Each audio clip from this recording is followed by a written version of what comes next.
آپ کا بیٹا بس آج شام تک کا مہمان ہے، اس کا کوئی علاج نہیں۔ ڈاکٹر کے یہ الفاظ سن کر مولانا رو پڑے، اپنے بیٹے کو گھر لے آئے۔ گھر میں کھڑے اپنے بیٹے کی تیمارداری کر رہے تھے کہ دروازے پر دستک ہوئی۔ مولانا دروازے پر گئے، باہر ایک بوڑھے شخص کو کھڑے پایا۔ حضرت نے سلام و دعا کے بعد پوچھا، بابا جی خیریت سے آئے ہو؟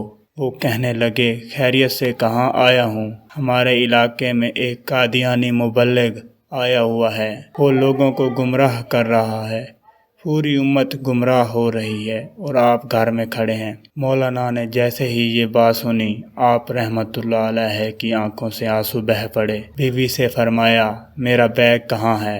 بیوی نے بیگ اٹھا کر دیا۔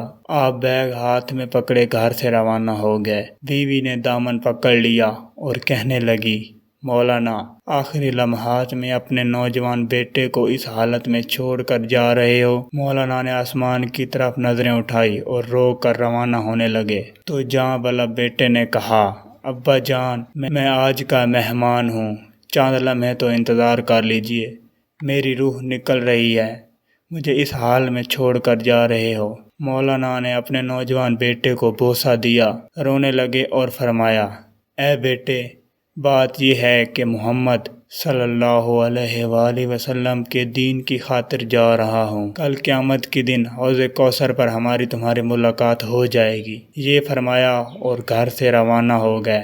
اڈے پر پہنچے، ابھی بس میں بیٹھے ہی تھے کہ چند لوگ دوڑے آئے اور کہنے لگے، مولانا آپ کا بیٹا فوت ہو چکا ہے، اس کا نماز جنازہ پڑھاتے جائیے۔ مولانا نے آسمان کی طرف نظریں اٹھائی اور رو کر فرمانے لگے، جنازہ پڑھانا فرض کفایہ ہے اور امت محمدیہ کو گمراہی سے بچانا فرض عین ہے، فرض عین چھوڑ کر فرض کفایہ کی طرف نہیں جا سکتا۔ پھر وہاں سے روانہ ہو گئے۔ اس علاقے میں پہنچے، اللہ تعالیٰ نے کامیابی عطا کی، وہ قادیانی مبلغ بھاگ گیا۔ مولانا 3 دن کے بعد گھر واپس آئے۔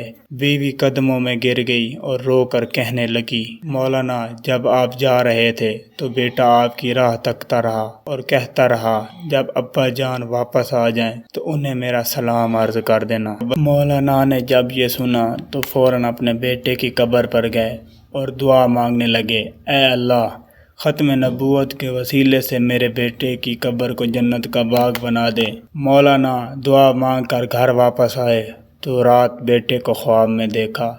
بیٹے نے اپنے ابا سے ملاقات کی اور کہا کہ رب محمد صلی اللہ علیہ وآلہ وسلم کی قسم، ختم نبوت کے وسیلے سے اللہ تعالیٰ نے میری قبر کو جنت کا باغ بنا دیا ہے۔ ختم نبوت کے اس مجاہد کو دنیا مولانا غلام غوث ہزاروی رحمۃ اللہ علیہ کے نام سے جانتی ہے۔